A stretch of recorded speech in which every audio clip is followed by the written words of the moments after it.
So my special guest today, a very special guest, one that's part of the team.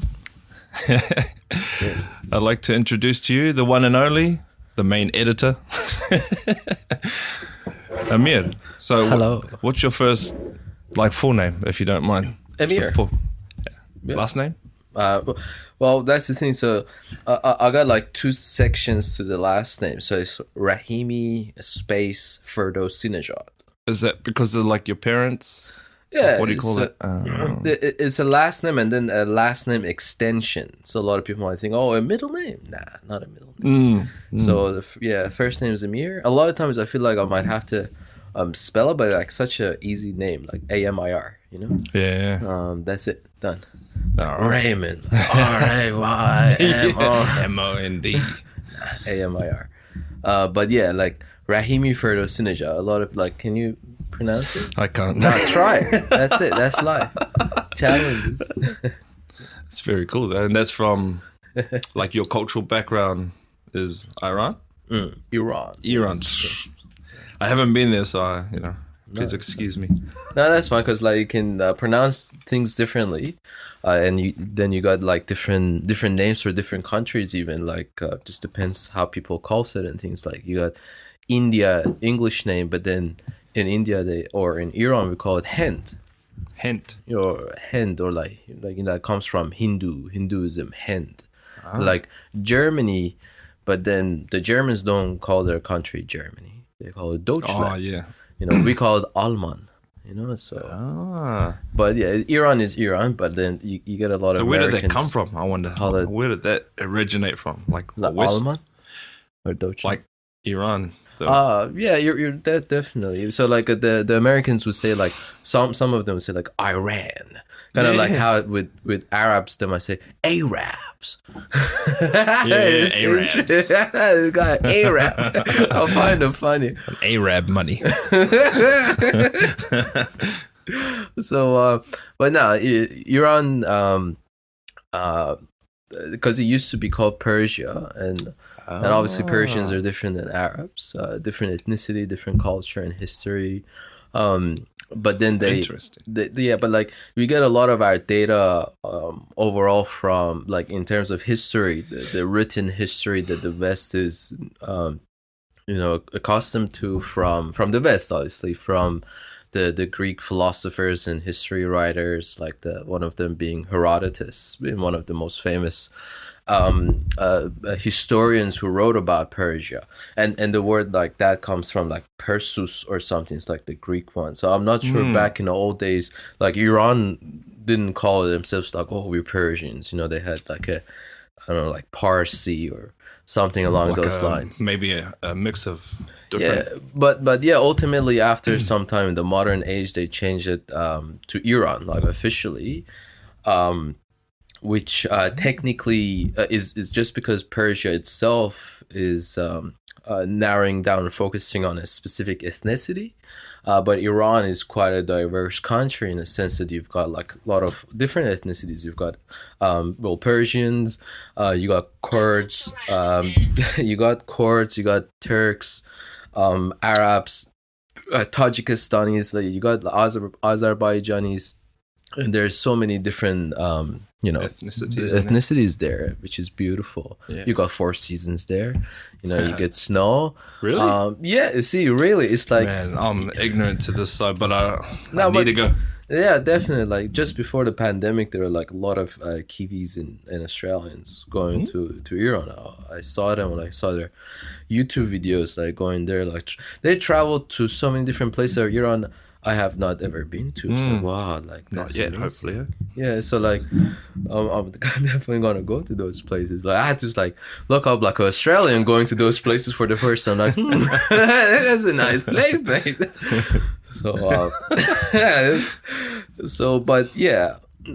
But they change it to Iran because the overall it covers more diverse ethnicities, but the reality is that the word Iran means land of the Aryans. Oh. Yes, but as soon as you hear that, you might like, oh, is the Aryans from like that thing or that thing? But it's all just propaganda, or like the current meaning of the word that might be stereotypically based by like whatever media wants you to like be injected by. But the reality is when you actually do your own research, like Google, you realize that Arya simply is referring to Indo-Iranian languages groups. So it has nothing to do with ethnicity or anything. It's a group of languages. That's what Arya means. That's beautiful, eh? But then you got it with the Germans who like redefine that for themselves, and it's like, no, it's like this and that, and then different things come. So when you actually I found that information on Wikipedia. It's like it just explains everything so beautifully. So that's what the name means. So I find that quite interesting with Iran. So yeah, languages are like quite beautiful because when you look at their roots, you find pieces of history and meaning and reasons behind them. And the words origins, and it makes sense. Yeah, and that piece it together. That branches out to so many different things. I think there was that comedy movie about North Korea. The Kim Jong-un in the movie said, "Oh, you know what hurts more than I think nuclear bombs or whatever?" He said, "What? Like words." Words are very powerful, and there's a reason for that. It's like it's magical. It transcends. Once there was silence. Nothing. Darkness. And then there was light. There was the logos. It was spoken. The word. The logos was spoken. And then life. There's light. It's interesting. That how everything unravels. There's a reason we communicate in sounds and words, and we have all these different languages that we've made up in social groups. But then there's all these connections between all these languages and the roots of so many different things. I find that very fascinating. Very fascinating. Yeah. So yeah, I've got to go there one day. You can show me around. Yes. Actually, yeah, like as far as I know, if you want to go to Iran as a foreigner, you need a visa. You have to apply for a visa. Yep. For the first time, I feel special. I don't have to apply for a visa. And you need some sort of a guide to like take you there, at least officially. You need a guide, so you don't get lost. Yeah. You definitely don't want to go to some military region and not know. Deploy a droid. Drone. I mean, like go around like, and then you get arrested. But otherwise, it's a pretty safe country. It's delicious food, like fantastic food. If you had all your like Middle Eastern cuisines here, you haven't tried anything yet. Like Iran is where the good stuff are. Yes. When I used to do my Russian language course, there was a... Здравствуйте. Да. Yeah. Здравствуйте.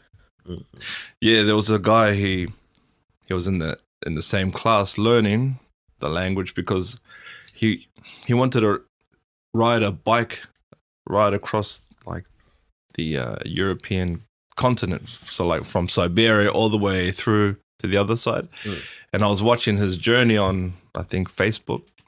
And he went through Iran at some stage. And he just showed me like another side I never thought like that's what it looked like, And he was just praising it, just seeing like, just how advanced it was and how friendly people were. Because prior to that, my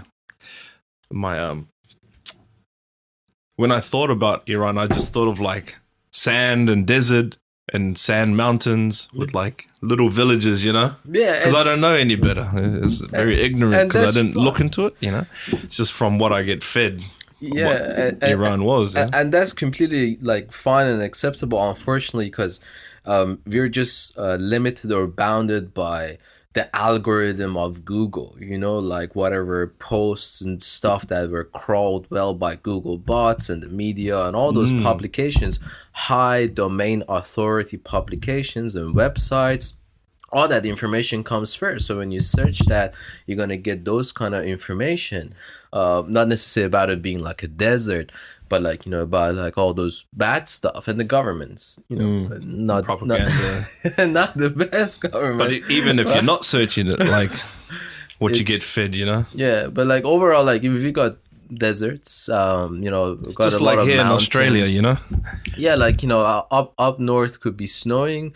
Down in the Persian Gulf, it's like, you know, hot. So if you want cold, you go north. If you want dry and warm, you go south. Humid weather. Yeah.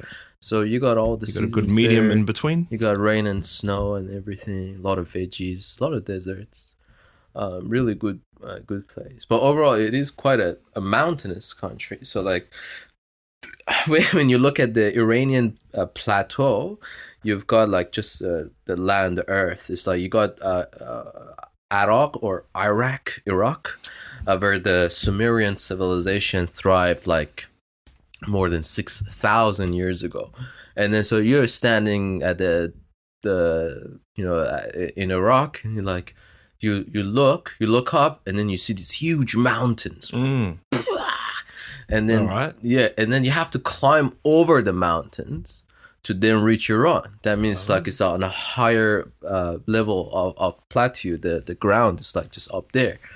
So then that means just the entire country's got it's a very mountainous countryside. The whole country is quite mountainous, basically. But then what I realized is that Iran is basically screwed geographically and maybe politically. Why is that? And inflation wise and economically. So it's like from it's like all most sides of the world right now. It's just the beginning. Yes, and that's an interesting topic, but geographically, why would you say that? So basically the Zagros Mountains, you can like Google Zagros Mountains, it's increasing in height gradually over each year.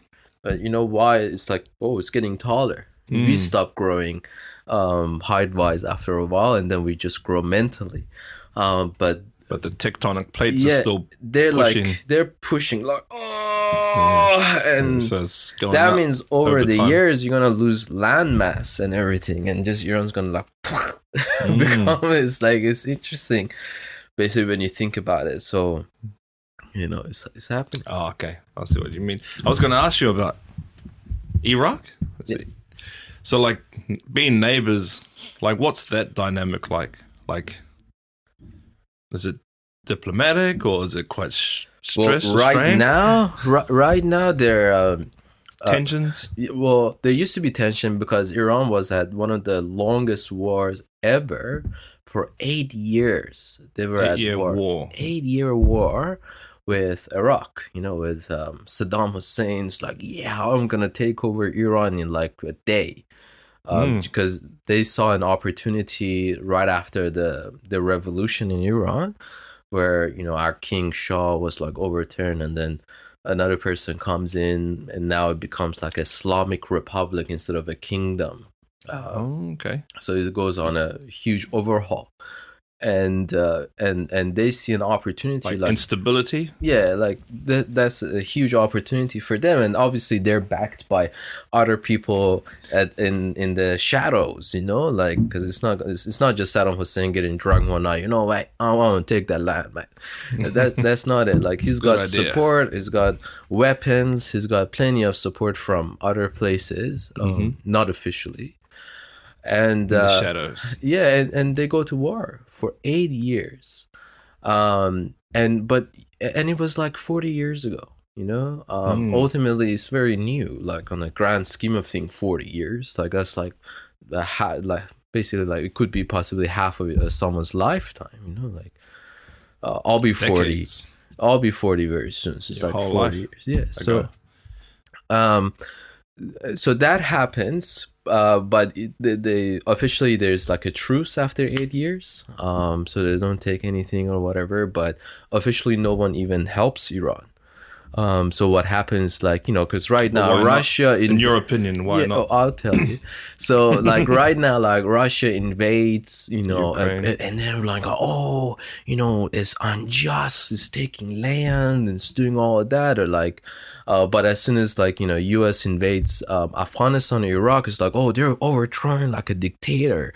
But they didn't attack Iraq when Iraq invaded Iran. For 8 years, they didn't do anything. In your media, like, oh, everything was good, guys. Yeah. But as soon as Saddam Hussein, after 8 years of war, it attacks Kuwait right after, literally, right after it invades. Well, not literally, a little bit of time. Soon after, they invade Kuwait. Kuwait, like this much of a country, is like this much. Iran's like huge, and as soon as they invade, the U.S. attacks Iraq because Kuwait is their allies or something. That's their whatever allies and partnerships. But the thing is, like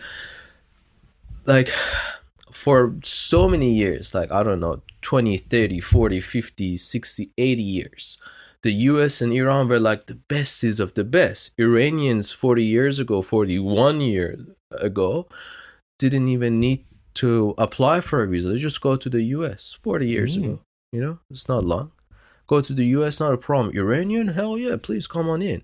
But because the Shah was no longer in power, the whole regime changed, now all ties are cut. So you get into a war, good luck. No humanitarian.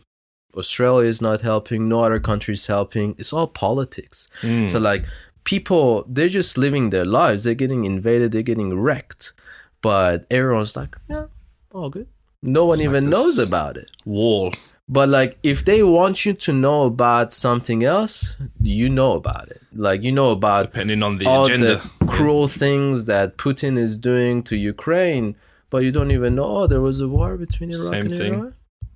Or similar thing. Rather. So that's where being fed whatever information, algorithms, people in media, it's like, so you gotta always like. But back then it would have been different. 40 years ago we wouldn't have had algorithms intervening, but still it'd be worse. No, you still had TV, TV propaganda. Yeah, so it's interesting how people are getting control in terms of how they're seeing some things over the long term, over all these things. But what I was very surprised, and this might be confidential. Oh, confidential. Somehow secret. Edit this part out. Is that no one helped Iran during those times, like officially, like or meaningful anything? Help? Yeah, like how they're sending so many support or whatever. They're like, nah, screw you guys for some reason. And Iraq was using chemical weapons. It's all documented and real. Like, but apparently one country helped Iran real well. And but it's all cloak and dagger kind of a help behind the shadows, behind the closed door. It's not official. Even Iran is denying that help, but it's documented. It's also on Wikipedia that one country really helped Iran. Can you guess? Russia. Oh, let's go a bit more like something like who's Iran like? If you know, is like the like in current conflict with. Oh, US. Nah. Well, yeah, that's good. Iraq? No. Right now, they own Iraq. They own like all those regions, Syria, Iran, like indirectly because of their influence, and that's why the Arab states, with the governments, the people are always like 50% there, whatever there. But like in terms of actual influence, Iran has heaps of influence in Iraq. They have heaps of influence. How do they gain that? Yemen, in Syria, in Lebanon. They own a lot of different things in that sense. So the influence comes. These are like long topics, but like. There are all these ties with their highest authority political parties, right? And they provide like support and help, money, weapons, like Iran supplies all those kind of things. And they just have those influences. Just like how the US has influence over other countries in terms of their connections and parties in that sense. Like, oh, mate, do this and we'll give you this and we'll do that. They have influence. Iran has its own influence. Russia has its own influence within their own domain and countries that they deal with. Usually influence stems from resource. So so you're saying Iran has special resource? Of course. A lot of different types of resources that could be from any kind of things. Again, like weapons, intel, just plans that they have together that just benefits both of them as a whole, right? So, for instance, in Lebanon, you got a political party called Hezbollah. It's a political party. They're not like a terrorist. It's a political party. It's a legitimate party. They have a lot of voting rights in that country, and their best is with Iran. Right, so that's where their influence comes. Like they own a lot of decisions that are being made in Lebanon, because Hezbollah has a lot of say in those things, and they're like being influenced by Iran. So it's like Iran then has power in. Well, they're working together.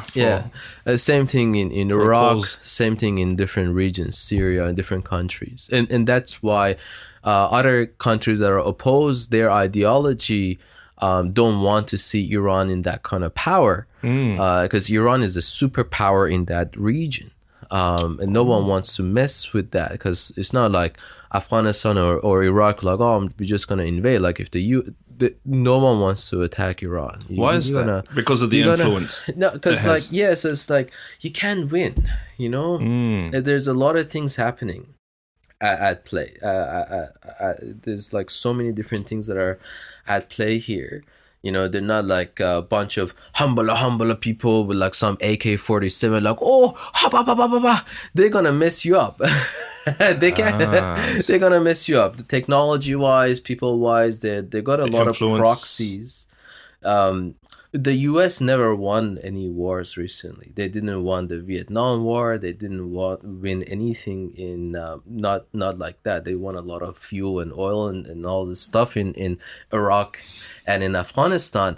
But what they've done all the time is they just had to go back, and they created these rebels. Like they like to label them as terrorists, but a terrorist doesn't think that they're a terrorist. They're just rebelling against that external force that is invading their country, and it's a threat to their belief, their lives, for sure. livelihood. So like mixed in with a bit of revenge for some people, and a lot of them. If your country got bombed and your loved ones were, for sure, victims. That's going to change your 100% pretty quickly. Obviously, they're like I like to call them like extremists. There are a lot of extremism people are in desperate there sometimes, but they also don't really like they punish their own people. Some of them, obviously, and that's where the line is crossed.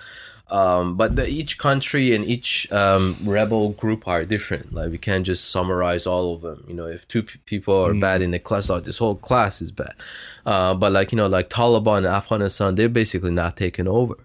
Or like you can see like how ISIS was formed, or how Taliban was formed even initially. When the US invaded those countries, they ended up recruiting. Well, they ended up, because it's part of the process of the US to teach the locals, basically the governments or the police force stuff, like, hey, here's how you can now we overthrown this government, now here's a new government, here how you deal with stuff, like we're gonna now teach you. And this one is crazy. I'm gonna so it's like so they teach them how to, like, they give them some weapons, they give them all these kind of things, like, hey, handle your country now we're gonna go, bye. And then as soon as they go, rebels form up, like, hell yeah, we got all this training from the US, we got a bunch of weapons, some sections of like the government their own agenda or police work, like, hey, and there's a lot of corruption, so they move the weapons around. And they're like, hell yeah. And now ISIS is formed. Taliban is formed. And all of them are trained by the US. And those things are documented. You can take my word for it. You can do your own research. but then there are also a lot of them like, oh, we want to run our own country or whatever. Now Taliban's like stupidly extremist in a sense that, you know, they have a lot of rules that just hinges your basic human rights, and they might like punish people in a way that, you know, in our today's viewpoint we might not like him. It's not good. I'm not saying that they're doing all right, but the reality is that whenever there's external pressure, things just always go wrong. Like you know, like we could have somehow avoided those rebellious groups from forming. But say in Yemen, which is like a little country next to Saudi Arabia, the head of government was like besties with Saudi Arabia, and they were just putting a lot of pressure on the local people, and they wanted to overthrow their government. So the head of government in Yemen, went to Saudi Arabia, like partying, chillaxing, like, yeah, screw you guys. And now they're like just attacking basically Yemen, Saudi Arabia, and you know the US is always like, please, you're giving all this fuel. 'Cause that's going on Donald right Trump's now, first visit was to Saudi Arabia to sell on weapons, and they use that to attack Yemen. So then the people of Yemen, like, we don't have water, we don't have all this, and we're getting invaded. So of course people are gonna stand against that, right? Exactly. And who's helping them? No one. No one's so helping them. they have to go to extreme lengths, except, you know, Iran. Yeah. So Iran's like, okay, you know, we have our own agenda. Here's all the weapons. Here are all the drones. Go ahead and do your thing, you know. And then through that they fight back. So then that means Iran has some just these proxy power wars play. too. Yeah, exactly. In Yemen, in Syria, in Iraq. So, and then Iran has all its own sort of things. So everyone's trying to avoid like a direct war with Iran, because it's like similar to like Russia and Ukraine. and yeah, they don't want to go direct. And then with the all these things going on, it's like all the pressure. I think what I realized is that the more pressure you put different countries, I don't know who came out like, oh, maximum pressure. People are like strategy. It's like it never works. It's like bluffing almost. But yeah, it never works because they're like, screw you. We're gonna go be friends with your enemies. Now Russia, China, Iran, they're besties. They do all this military stuff every day just to show their power. You know, like, screw you guys. You know. El Salvador gone all with Bitcoin. You know, it's like they're literally like, no one can do shit. We have Bitcoin. Like, you want to fuck us up? I don't care about your Swift bank bans. We have fucking Bitcoin. Or your sanctions. Yeah, it's like, no one, it's like, and then they become besties with other countries and they realize, hey, you know what, we can. So it's like the whole thing is dividing the entire world between the West and the non-West. So you're either with them or you're with the other guys. Some might be neutral, but still like, oh, we love the West. The Hollywood's so good. We like to watch their movies. And that's part of what I want to try to accomplish here, is because I think it all stems from belief, you know. We all got just belief, you know. We can justify our beliefs from all sides. But there's big bridges that are missing to connect each other. Indeed. You know? Indeed it does. There's a lot of things going on in this world. If we understood each other more, there wouldn't be this big divide or separation, in my opinion. Yes. But I think we first need to, because like there's a lot of things to talk about ultimately with humans, and I think overall everything is just about communication. But then I think on a grand scheme of thing, when all these things are like Putin sitting one day, he wakes up, you know, has his best breakfast, does some exercise, you know, pats his scary looking dogs, and like, you know what, I'm bored, I'm gonna attack these guys. It's like, deeper than that. Yes, of course, but like but my point is exactly that. It's like, but overall it's like, why do you do all these things? There are reasons from all sides. Everyone's got it's a like real reason that makes sense When if you you- understood Yeah. from their perspective. exactly, for sure. But it makes sense. It's their truth, but their it's truth. simply, it's like you look at that graffiti there. I'm not sure the camera is picking that up, but that's like a peace sign, right?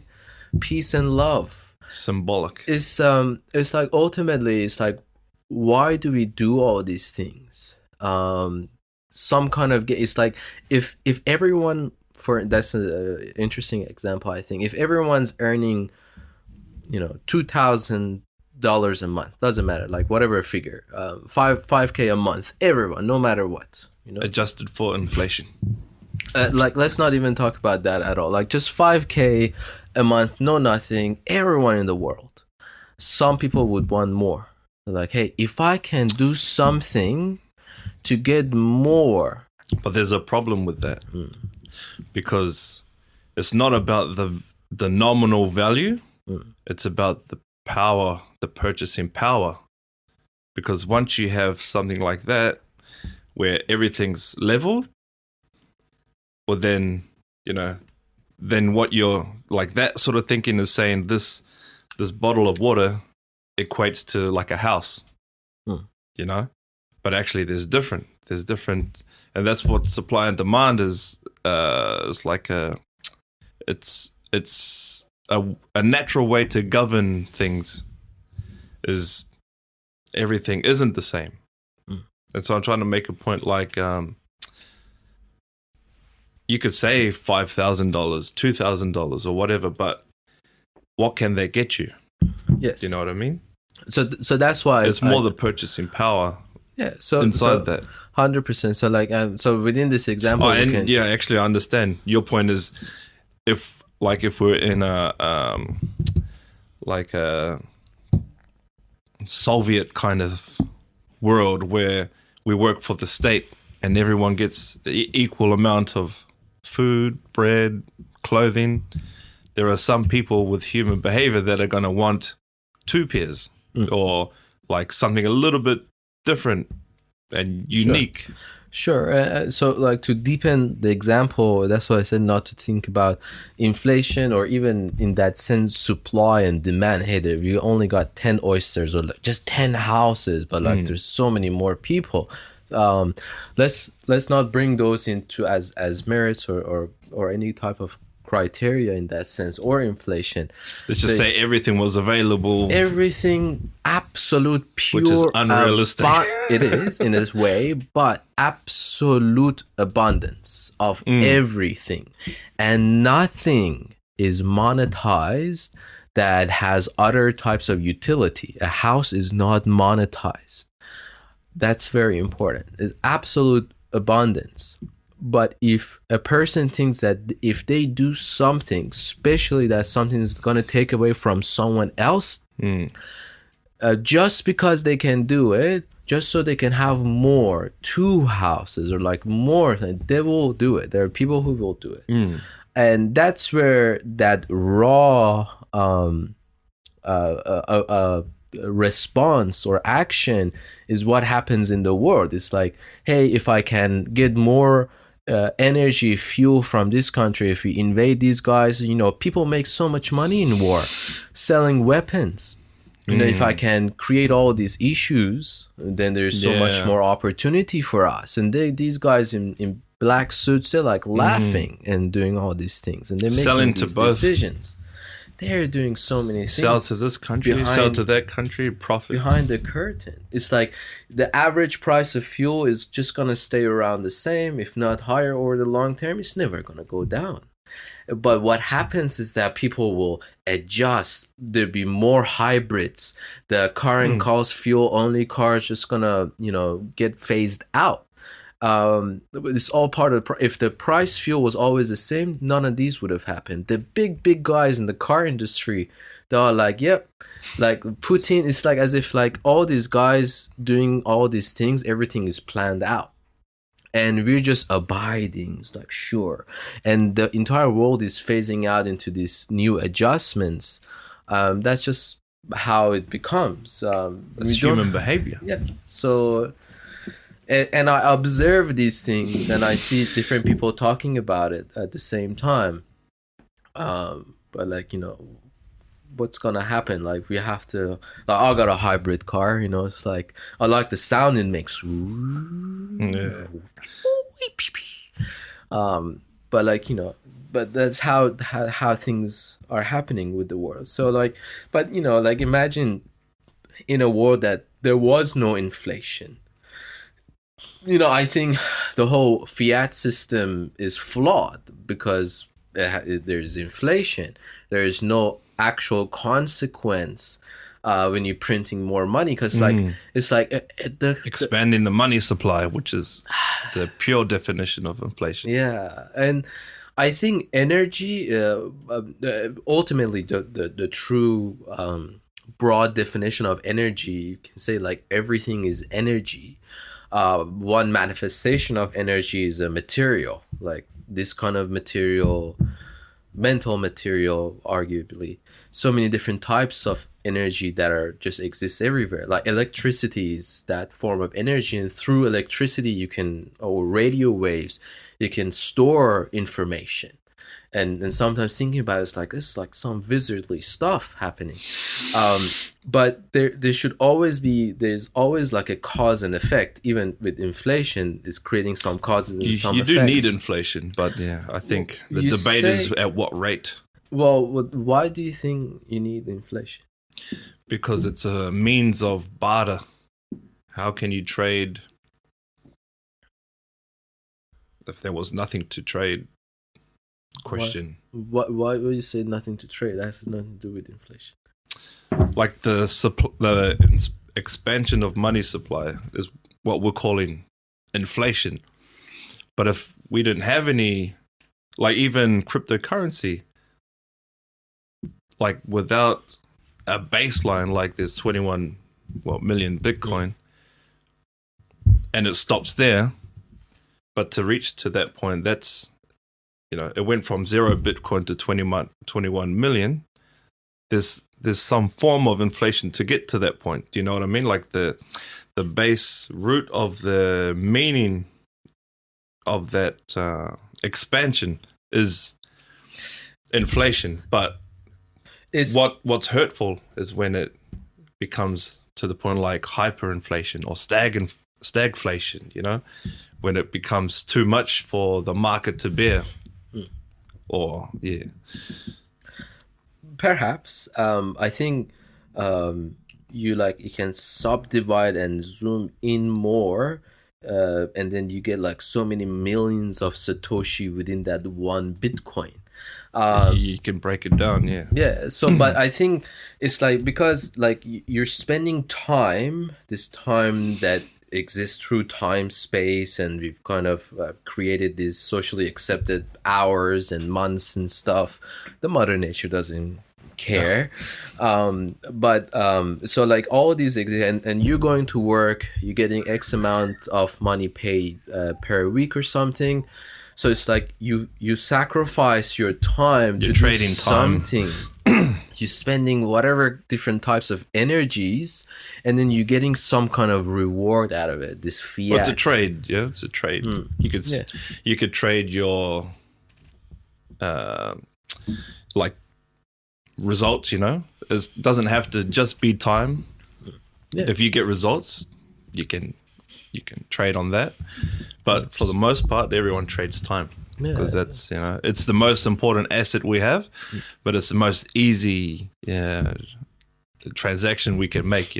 I'll spend this amount of time if you pay me this amount of, whatever. Or get free food or free this or benefits here. It's just a way to trade. So, you're doing all that work in whatever way, form, whatever type of energy. You're spending some kind of time. Like that's the absolute energy is a good word. And then so there's some sort of value to that work that's just being done. But then all of a sudden they print more money.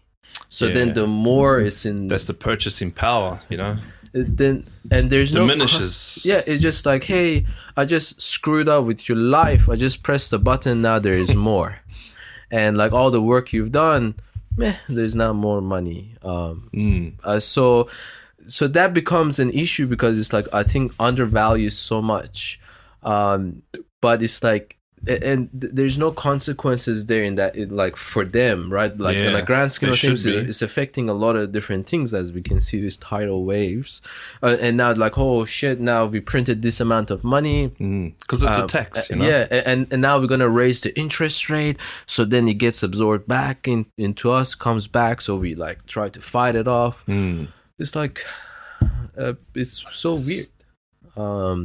But like, but see, the governments, they benefit first, you know. We're all living on this level. It's like it's like what do you call it? Because it's a lag as well. When they print, the house always wins. The government always wins. You know, like I drive in the highway, the tollway they keep charging you. Like my missus was telling me how in Iran, it was interesting. The tolls have like the highways have like they will just charge you for that highway until it just covers the cost of their build plus some interest. So if it takes 10 years to cover that cost plus interest, then they stop charging you for that highway. It's free. I thought that's how it's supposed to work. I don't think so. They're making millions, billions. They probably justify it as they want to do expansion works and probably maintenance. Yeah. Wink, wink. But the reality is like it's all there's like the governments are rich ass and they're just making money, and they're like, hey, like, you know, I'm gonna just print more, do this, do that, and then you have this weird cycle like, oh sure, we'll increase your wages, but then this price is now up, that price is up, it's going up more, and everything is rate. Like it's like an illusion, and I've learned that, and I learned that from playing a game called World of Warcraft. Really? How? Because so it's interesting because in World of Warcraft, like you level up, you get all this shiny armor, mounts, and all these like specs. Like, hey, I can now do more damage. I got more health. All these kind of stats, right? Yeah. And then a new expansion comes. It's like inflation. It's like all this stuff you done, one level higher now. Oh, teaching economics through gaming. Your legendary sword is nothing because an uncommon sword I have can beat your legendary sword now. It's like new expansion, and then you level up, you still feel the same kind of power as if like your powers are all reset. Like, so that's how it works with inflation, actually. So I stopped playing. Like, fuck this. Nice. Yeah. Nice analogy. Yeah. So like, but that's where you see this human nature goes into all these things, you know. It's like we building everything in our own image. As you say, God has built man in his image, and then we're going into building everything in our image. That doesn't mean like say God is corrupt or anything, but we've chosen our own path. And I think my opinion is like that's where heaven, earth, and hell comes from for us, in a way that, you know, if we know the fundamental truth of the universe, ultimately see how truly the universe, the cosmos, works and functions on a sub atomic levels to like lower levels, mid levels, and higher levels of different vibrational frequencies and so many different things, planes of existence. Then we'll all be happy. We'll be in this bliss of heaven. There'd be no suffering. Pain is eternal. There's always going to be pain in whatever way. Like, you know, you touch something hot, like fuck, you know, like there's pain. You know, so will you always be happy in that sense? Yes. So pain is always there, but suffering is optional. And so, but because we've chosen our own way, like growing up, you know, after 18 here, you're going to take your own separate path from your parents, do your own thing. It's just part of human nature. Hey, God, whatever that God is for ourselves. And I will talk about the word God actually, because in Farsi means Khoda, and Khoda means Khod means self. And khod so it's like the self-aware. being the self and being aware, that becomes khoda. So that's why you hear like nowadays in like a lot of new independent hipster people or whatever type of words that I use, they're like, hey, I am God, you know, and God is I am. I am. Yeah, so like I think, therefore I am, and it's all resonates from that. So we don't want to like get into misrepresentation of what God is, but like you just think about your awareness of life and whatever that you truly you know, want from the cosmos. The entire universe will conspire for you to get that, but you can't just sit somewhere idle like, oh, I want $50 million. You might somehow, but you still got to go to the lottery and do the numbers, and hell, you might get it. So the idea is that like you know, we've chosen our own path. We keep doing that. We're rebels inside, just like those rebels. We just like, we don't like being told what to do or something. We want to choose our own life. We got to experience. If we say, hey, this drug is bad, like screw you, I'm gonna try it myself. And, I like that. And Freedom to choose. Yeah, so that's just part of who we are ultimately, and that just resonates in so many different layers. But that means that there's gonna be suffering because we don't know a lot of things. We're all children, and it's good ultimately to roam the earth as children, and that's the whole part of life. But the reality is that when we're experiencing everything through life, there's going to be so many different experiences, and we don't know a lot of things. You know, science is just trying to learn something, trying to define things within repeatable, understandable things like, oh, you know, like we can measure this. That's so all becomes, science is, isn't it? But then one day they say tea is good for you. The second day tea is bad. Egg is good. Egg is bad. But the reality is that it's both good, both bad, depends on so many different things, you know. This fat, this carb, this protein, they're all good and they're all bad. So it's like, and we're always trying to understand. And before, like literally read an article saying how, having a nap after num lunchtime is really good. Like have power naps. Now I read that say power naps is actually bad. It's linked to Alzheimer. And But I think it all depends on the person, and everyone is different. Sure, you know? exactly. So the thing is that like 70% of the universe is made out of dark energy. It's called dark because we don't know shit. It's like the thing that we know is, and that's just current. yeah, That's just current. It could be different soon. it's all magic in the world. Like we don't know anything. So but so through that not knowing, we experience the pain, and then we choose to suffer from that. But if we try to like keep on learning, being open-minded, then perhaps there might be some answer, some truth somewhere that will allow us to reach that heavenly state, you know, and that might take us 80-90 years. That's self-awareness, you know? Yeah. And Knowing oneself, I think. yeah, know thyself. But like that is like a lot of things at play, I think, with that. So, and I think that's where the separation from heaven is like, you know, there's heaven, that's absolute bliss, absolute serenity. Everything is just great and perfect. But then we rebel against it. We come out of that heavenly state on earth, then we create hell for ourselves. That, you know, like God didn't make hell. Oh, I'm gonna punish you. No, you're punishing yourself. You're suffering every day in life. That's your hell. You know, and I find that really interesting in the Abrahamic religion, where you've got you know, Adam and Eve, they're like chilling, you know, in heaven, like not a problem. And then all of a sudden you see snake, in my opinion. Apple. Yeah, you see snake with the apple, and the snake is just a representation, an archetype of awareness. Because what happens is the snake tells you to, hey, you can have that apple because God has told you that you can have everything but the apple. And there's a fundamental act there, is that because God is telling you not to have the apple, There's a desire. yeah, you're like, oh, I wonder.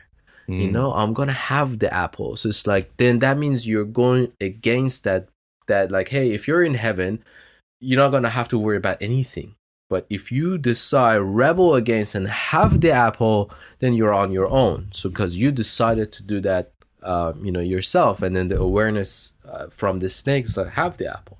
And then as soon as Eve has the apple, it takes it to, and it's very interesting. Now, like, some people might like, maybe like my opinion, but like rage on why I mention these things, but things become clear that the female, right, the archetype of the female gender picks the apple.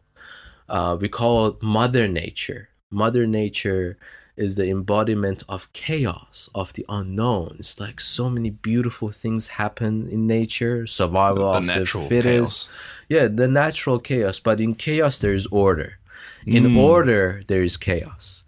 Well, it's chaotic to those that don't understand. Yeah, but ultimately it's because we don't know. It's the unknown, and that brings fear. So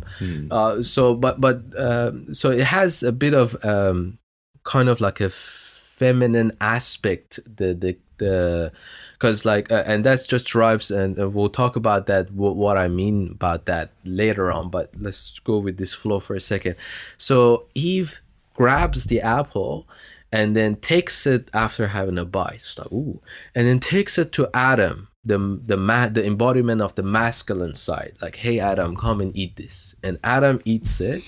And then after a while, God goes into the garden and like, Adam. And then for the first time, Adam's nowhere to be found. And then after a while, Adam's like goes to God, and it's like all wrapped up around with like leaves. Before, he was naked, not a care. Oh, I could see. Not a care. Shame, like, yes, within self. Well, yeah. So it's like, it's interesting because like and this is all like written in the Abrahamic flow of religions. Like, I'm naked. Like, I'm just happy. I don't care like what you see or whatever. I'm free.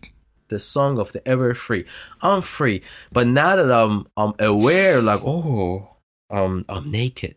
That's the fundamentals. Like, just knowing that, oh, I'm naked. There shouldn't be a word like naked, not naked. Doesn't, like, animals are naked. They're beautiful. Like, a cat is naked as hell and comes in front of you, like, licks his asshole, in front of you. You call it cute, So it's naked, it's beautiful, but it's like, oh crap, I'm naked, I'm gonna go in front of God, I'm gonna cover up myself. So it brings all these leaves and everything. So it's like, God, oh, okay, so now you're doing all this, how about you go to Earth? You decided your own journey now, and then they go on Earth and do all those kind of things. So I think that's where things like, like, we're just, and you can think about it like in the stereotypical versions, like, all these kind of things, like, oh, Adam and Eve or whatever, God made the world in 6 days, 7 days, but science says millions. It's not about that. It's about that ancient wisdom that's hidden within those examples that you can learn from.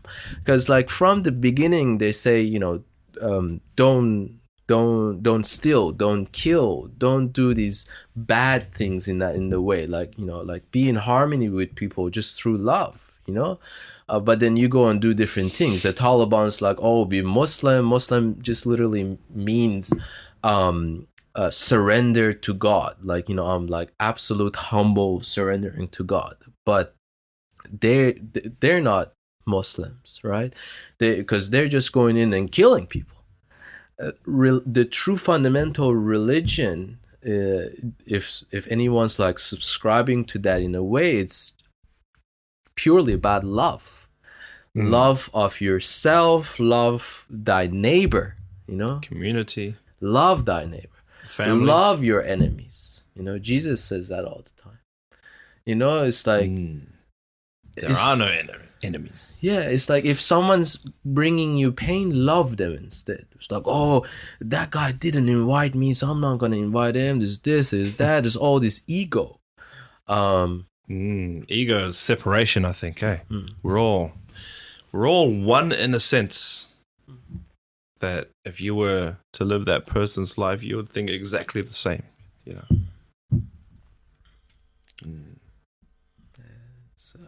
Yeah, interesting. I believe in like the whole positive and negative, that it's essential for this life. Do you know? Yeah, don't want to get too deep, but yeah. Positive and negative is like it's very important. You know, like that's why it's like good and evil. The good doesn't mean positive. Evil doesn't mean negative. Exactly. Yeah. You know, you've got so many different aspects to so many different things. You know, I get reminded of yin and yang. You know, light and dark. Everything has to work in harmony. You know, and there's this degree of everything. You know, like you don't really have an absolute cold or absolute hot. You know, it's just goes in this degree, like some more cold, some more. But your hot is different to my hot. Yeah, sure. Cold's different, and that's just all based on our perceptions, our like so many different factors and variables that are at play. And then again, that could link up to what is free choice. You know, if I choose to do this, like like I'm made that, like I'm sentient, self-aware, I'll make that choice or whatever. But a lot you making that innate choice because of so many different factors, like your culture, your background, your mates, what happened last night, you know, all these kind of things that are affecting you. So it's like, are you truly aware of the decisions you're making? But I think that's what I love about freedom of choice, is you are the only person that can make it right for yourself. You can't put a blanket rule over so many different variables and people. You know, otherwise pressure builds and then something breaks. Indeed. Yeah. Wow, that was insightful. I mean, it's quite fascinating for me to delve into it, because like growing up, you know, like I just had to find some kind of answer, and I think that wasn't quite clear to begin with. What did you think the question was? It wasn't really even a question. It's like, you know, you grow up, like you're born, someone decides that you have this religion, you're Christian, you're Muslim, whatever, and then they teach you all these kind of things, you know, whatever happens. But then because I left Iran when I was 17. I migrated to Malaysia as an international student. I stayed there for, I think, almost 6-7 years, you know, like did a bunch of uni stuff, English courses, worked there a little bit and stuff, and then decided to come here. But then went back to Iran for a while, for like almost 3 months, because I couldn't stay in my own country at the time, because otherwise I had to serve a 2-year army service. But then things miraculously work. I without knowing, I always in this kind of limbo state in a way, which also it's like I do surrender to God. It's like whatever happens, you know, like, because I didn't have an answer whether I could come here or not. Like, you know, I applied for everything, but then I couldn't stay in Iran. I couldn't go anywhere really. So I found a way of like going to Turkey for like 3 months without getting an answer from Australia. And then right after, like, it was getting closer to 3 months in Turkey, and then I had only 90 days of visa there, and I was like, oh crap, like, you had to go somewhere else. I can't even go back to Europe. So it's like trying to, like, oh, I'll go to this country for like a day, come back again, 90 more days. You can do that, in Turkey, like do all this bullcrap stuff that all these humans decided, oh, you're from this country, you can do this, you cannot do that. Like, what the fuck? I'm just a human just like you. But like bunch of other people, everyone's got agendas, you know, politics, all these kind of things decided for you who you are. Like, you go around and say I'm an Iranian, like, oh, or I'm like American, like, oh. It's like, why? It's like, I'm just a fucking human. That's human behavior though. Of course, there's a lot we don't. But like, so for me, being aware, like in that sense, like I in a way I have no judgmental response from wherever people are from. Like they sound from Pakistan, from UK or Canada. My response like the same. Like I'm not like, oh, they must be like that, or they might be like that. They're good people, they're bad people. I don't care in that sense. Oh, like for instance, in the US, it says statistically the blacks, there are more crimes. But that doesn't mean that that person I met is that or not. Like, what is that? You know, like that's just simply might not even be recorded properly because the police might be more biased on the, like they see a black person, they arrest it, so it's recorded, but the white man, you can go. So it's like I just let go of that. I try to let go of those kind of responses or like making judgments. I try my best not to judge anyone. Like I try to understand or be aware what's subjective or objective, in a sense that what's my opinion, or like if I'm getting more affected or biased from something. For instance, like, you know, you can, like on a lower level example, you can say, oh, like I love Apple, so I'm biased with Apple. Like I just say, but like maybe at some point, but I would recommend that's still part of Android. Human behavior, though. But because like I'm trying to see if there's, because I would recommend an Android to someone instead of an Apple. But like on YouTube channels, it's personal preference. Yeah, but ultimately, like, so a lot of like you ask, like, oh, get an iPhone much better. I would never tell you that, for instance. So that just shows like how people are behaving, or like saying what's good for you or what's not good for you. It's not like I don't know what's good for you. Yeah, you know. You can make recommendations, of course. You know. Yeah, so like I try to even like, and I'm learning, like I try not to say, hey, here's my advice, but then it just your definition of certain words are also might be different. You know, how it's received. Yeah. For instance, the word believe, like, hey, I believe you, or I believe this. You know, I can argue that I don't believe anything. Like you tell me something, it's your truth. I don't have all the information. Like, and then you go talk, like, hey, I got into an argument with this guy who was an asshole. And then you go talk to the asshole, is such a sweet guy. And then they're like, so they all have their own stories to tell. So like I accept that what you're telling me is your truth, of what you perceived and experienced. You know, Michael Jackson has a song called, like, you know, look in the mirror. It's like Man in the mirror. Yeah, it's your perception. It's like yourself. It's like your mirror. If you see something, you think of whatever you think. It's you thinking that, obviously. And that's just you. It's like whatever you see is your own mirror. Like another person sees something else, and that's everyone sees different perceptions of the same thing. So I think similar.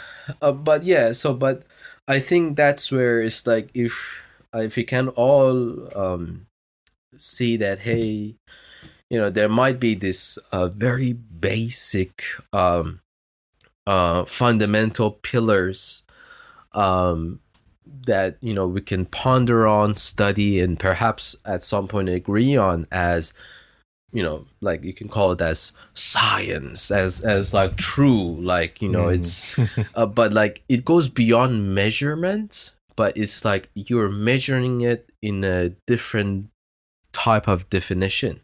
Like it's like so there's like, but once you do know that, then maybe things make more sense.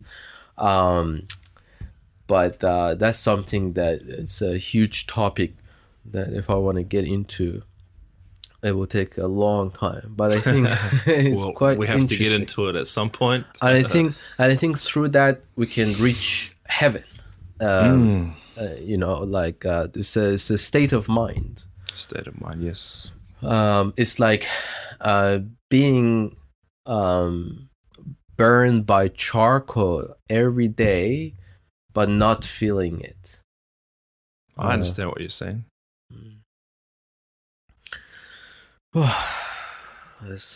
Just going back to your point too, like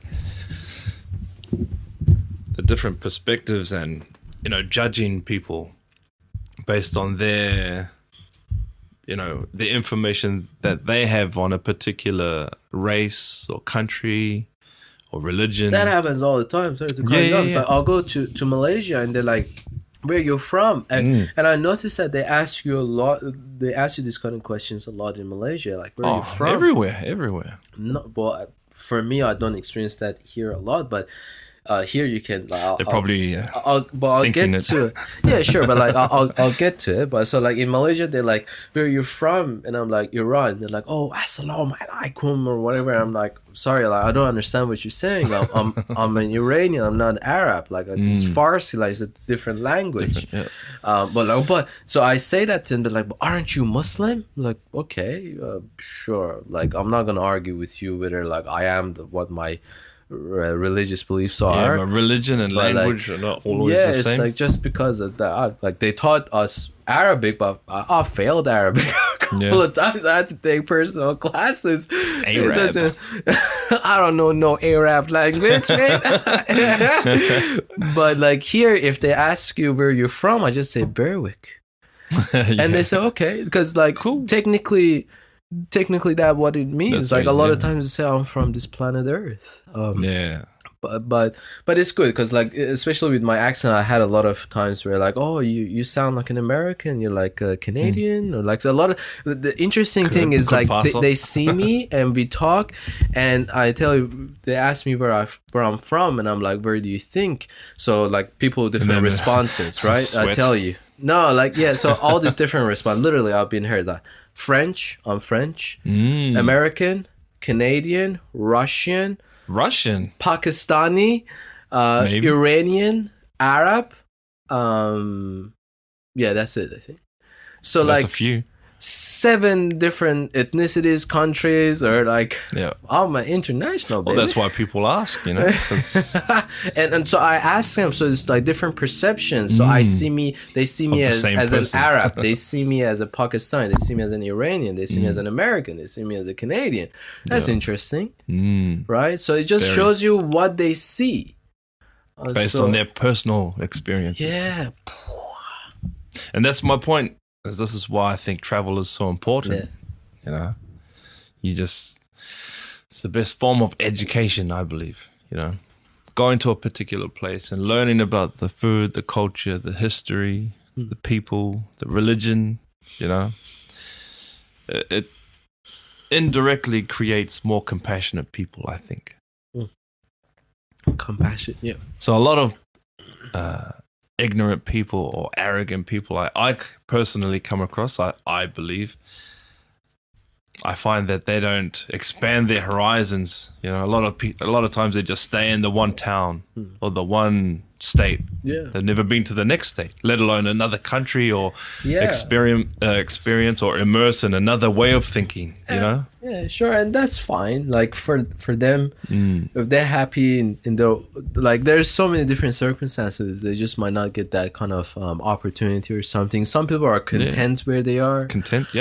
Some people do like I've seen people who yearn for travel, but for some reason they can't. Not because of the pandemic, before the pandemic, even. I had a classmate ages ago. She was like, hey, like, she had she was married and had a couple of kids, and she was like, hey, I haven't been outside of Victoria, like, and I always wanted to go to New Zealand or like to Sydney. I'd never been, like, and they were like 30s, in their 30s, 40s. So I'm like that. So like they could want be a reason to. Why they haven't. They seems like they want to. Yeah, it's the unknown. There's so many. Many I don't know what to do. Yeah, I'm not gonna. How do I go about doing? Sure, but for me, I never like 100%. There's so many things at play. So for me, I don't get into it. Like, hey, that person didn't go. Why aren't they going? I'm not even asking those questions. That's fine. There must be a reason. There must be a reason. If it's my personal opinion, I do wish them to end up going because they told me that they're yearning for it. Yep, that's one thing, yeah. But some people, like, they don't even want to. Yeah. And that's fine as well. But then also you got like ignorance and apathy, is it? So it's like, but that has nothing to do with travel or whatever, but like it just resonates with me on like how people, like how things become related. It's like sometimes like, hey, something is happening in the world, like, oh, I don't care. So it's like you not wanting to educate yourself on something, Which is fine. Yeah, well two different things. Like one is you don't have that knowledge or that education or that awareness. One is not having it. The second one, not wanting to get there. All forms are obviously fine, but like that's just how it is. These are like, it's not my opinion. This is like literally facts. Some people are like, I don't want to, or I don't know, and I don't want to. That and all fine. Like, you know,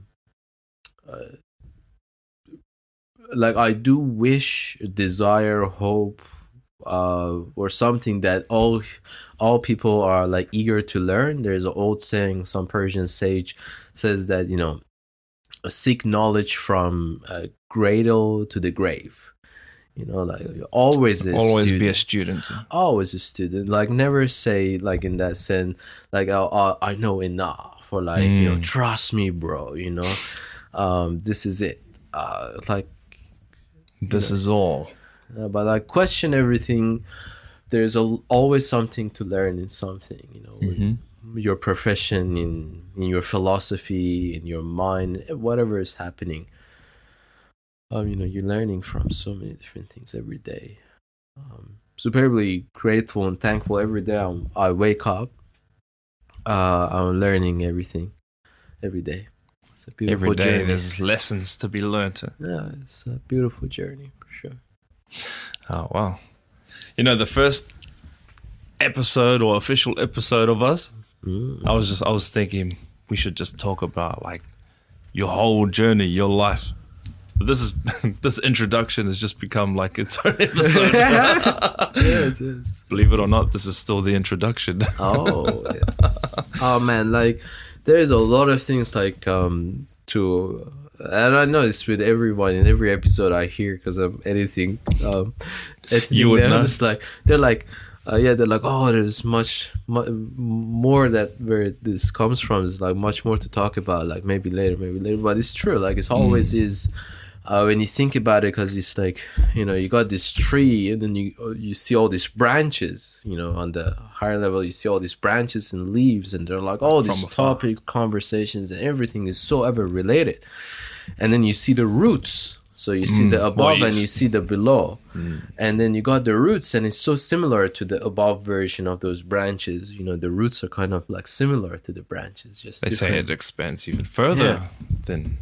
And it's like, it's so beautiful, and all of us, we're all those trees, and it's like so interesting. It's complicated, yet it's very simple. And in its simplicity, there's complications. In complications, there's simplicity. It's how we say it, like with yin and yang.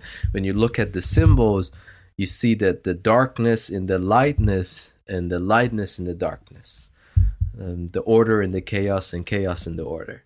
So it's very beautiful. It's very balanced. It's superbly balanced. So like it's like appreciating all that there is, like all the pain that every day we're receiving, if we see it as such, all the good experiences, all the bad experiences. Now this is like a little something I like to share as I'm sharing this whole thing. Of course. Every now and then, you know, I don't know if it's a ritual or whatever. I don't put labels on it, but I'm like making that kind of disclaimer in that sense. That I talk to the self, or God. I talk to God, to the self, and I say, thank you, God, for everything you have given me, everything you haven't given me, and everything you have taken away from me. Because everything you have given me, everything you have not given me, and everything you have taken away from me, you have also given me. It's all like, thank you, because it's all part of becoming who I am. Like not having this house or that car or that profession or that love or that person or this thing or that thing, the things that I wanted to have, but like something happened to it, or like I applied for this and I didn't get it, or I got that. Everything that happens in life, it's all like it's basically meant to happen. Because it made you who you are. It's like a lot of times I hear it's like, hey, if you could go back in the future, what would you change? You know, like technically it's like first of all, like we're never gonna actually go back in the past in that sense. Although we are all time travelers, because when like, you know, it takes 8 minutes for the sun's rays to hit you, so when you look at things in the sky, you're seeing in the past, so your vision, you're kind of traveling in the through light. If there was another planet with like alien lives and they're looking back at Earth, say 65 million light years away, do you know what they'll see? From that planet, like there's this awesome telescope they're looking at Earth. What? Dinosaurs. Like, because that's how this time and light and how it travels. So like all the stars you're looking at in the cosmos, they're already in the past. Yeah. You're not seeing like real time. So like when you see like a black hole merging, that happened like millions of years ago. Millions of years ago. You're just seeing it now. Depends on the perspective, where that perspective is coming from, yeah? In the universe. If you somehow, it's like, if that black hole happening right now and you're seeing it, you might actually be screwed. Like it might be so close to you. It might not be right now. No, like, is what you're saying. Like yeah? it's like, it's so weird. Because like, it's like if you, because in some movies you might see like a black hole happening right in front of you, like just gonna warp time and space and you're just gonna die. It's like if you're seeing a black hole, will you die? I don't know. In a way, it's like you have to be willing to die to live, but and that's death in its way. Is another form of awareness. But the reality is that if you're seeing the black hole, you're seeing it in the past. If it's happening in real time, you will feel its effect. You know, it's like so far away that you're just seeing it with your little toys, but it's happening. It's already happened. If you somehow travel there through a wormhole it's or whatever, like waves, you know, it's not there anymore. Information that gets traveled through. Like the pyramids, the ancient pyramids in Egypt. Some scientists claim, oh, it's been like 2,500 BC. It's like 4,000 or 5,000 years ago about it.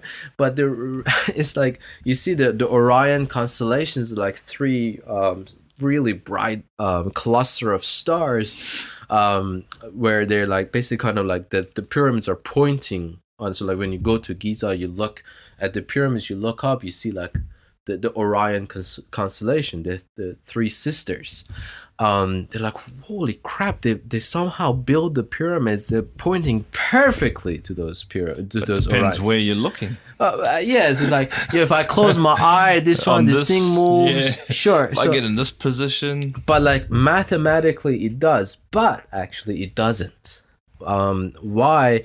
When they like do the mathematical calculation, they see the constellations a bit off, and the reason for that is constantly moving. You know? Yeah, well, we're moving. Everything is expanding in that sense, but like basically, the stars moved because like as much like the Earth rotates every time. That's fine. That's like basics, but like even everything else is moving. So yeah, the stars like every time you see the Saturn crosses, I love looking up.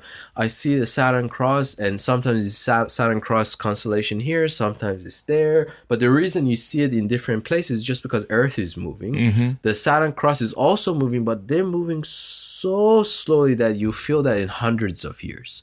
So that just means that the pyramids, for instance, were like built so long ago because they're structurally like shifted a little bit there. It's like it's amazing how when you think still about amazing though. Yes, all of mind-boggling. Yeah, there's a lot of ancient wisdom in Egypt and in so many different cultures and places, and And through Egypt, we can actually look into Atlantis, as you say, how you're fascinated about Atlantis. Well, we'll talk about that soon. Yeah. What's your take on Atlantis? Well, my take on Atlantis will happen after I take go to the loo, because I've been drinking this and I have to go to the loo. I should like invest in a little toilet over Yes. here. Yeah, for sure. You know what? I think that's enough for one episode. What do you reckon? Yeah, sure. I don't even know. Oh yeah, it's one. When did we even start? It's like an hour and 15 probably. Yeah, for sure. Yeah, I think it's good. It's good. Sure. All right. Next, we'll talk about you. Yeah, I mean, like, I think overall it's merging and blending of so many different things, because like that's how life is. And because like I see all that through the progression of life, you know, like me trying to figure out, and like back to that main part, it's like me trying to figure out like life, the meaning of life, you know, migrating to Malaysia and here and there, and then I started studying and stuff. So then I ended up discovering so much more. But On your journey. yeah, for sure. But I really need to go to the loo. All right. We'll end it there. And we'll be back for round 2. Yeah. Thank you.